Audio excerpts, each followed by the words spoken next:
Bon lundi tout le monde, Andréane Martin, nutritionniste et votre leader en santé préventive. Vous savez, quand je parle de prévention, c'est que je veux m'assurer que votre corps ait vraiment tout ce dont il a besoin pour bien performer à tous les jours. Alors, je vous ai préparé cette semaine différentes publications autour de la thématique du magnésium, parce qu'il s'agit malheureusement d'un minéral qui est un peu oublié et qui a un potentiel énorme. Et vous savez, dans chaque conférence, maintenant webinaire, que j'offre, on me pose toujours la question, à la lumière de tout ce que le magnésium peut faire, Andréane, est-ce qu'on devrait aller vers un supplément où l'alimentation est suffisante? Alors, d'entrée de jeu, je vous dis, le magnésium, il est important pour plusieurs éléments dans le corps.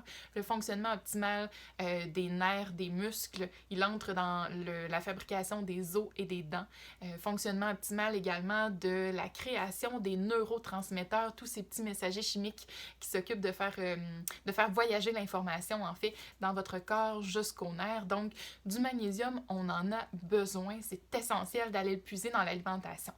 Alors, quand on est une personne en pleine santé, qu'on a une alimentation variée, équilibrée, mais surtout basée sur les végétaux, normalement, on n'aurait pas nécessairement besoin d'aller vers les suppléments.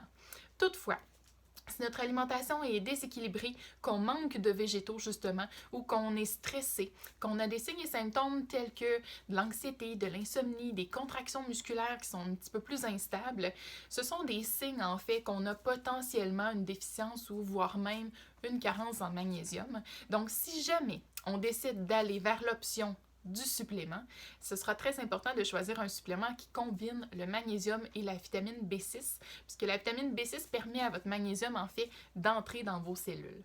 C'est souvent la raison, c'est cette synergie-là entre les nutriments, entre les ingrédients, qui font en sorte qu'on préfère que les gens aillent chercher tout ça dans l'alimentation parce que dans un aliment, on a vraiment un éventail de vitamines et minéraux qui travaillent tous en synergie.